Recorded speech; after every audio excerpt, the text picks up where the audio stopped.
Recentemente, habitantes da área de Paradera têm a oportunidade de se reconhecer que a facilidade multifuncional novo que dentro de pouco lo queda construir em Nambario.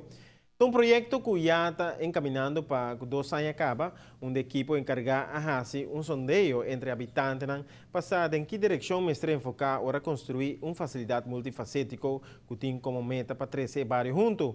Durante a apresentação de, entre outros, o próprio arquiteto e habitante estava tendo oportunidade para vociferar na opinião do projeto. Ela vai hobby bom, nós põe hobby informação a foco, a nós vai ter aqui, para nós aqui interesse, nós cinco bisa que sala da basta aí.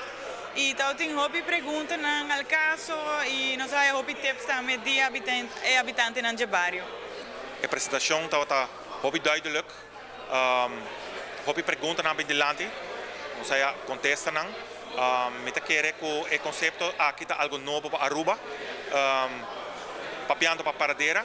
Meta querer é algo que nós vai acostumar com ele, mas pensei mesmo, o povo de Paradera me saia a informação necessária de time aqui não. O qual como meta querer que nós também faça, o qual como meta vai fazer, meta vai trazer informação importante aqui não para minha vizinha não e minha família não, para assim nós para não compreender meus costumes e a importância de facilidade assim para Paradera. Bom, em sua Paradera, eu quero ressaltar é a parte religiosa, ressaltar que o distrito de Paradera está muito religioso. Tem a parte que aqui também nós vamos enfocar pouco em parte social, cultural e religiosa. A reação em geral está um hobby positivo. Pero assim mesmo estava tem hobby pergunta.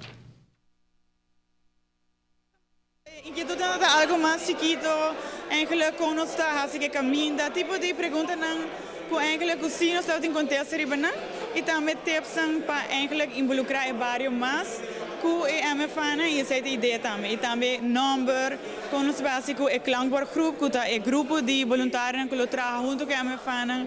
Que me dá bom feedback e habitantes na praia hope informação também. A impressão aqui atrás, a nós está uma impressão sumamente positiva.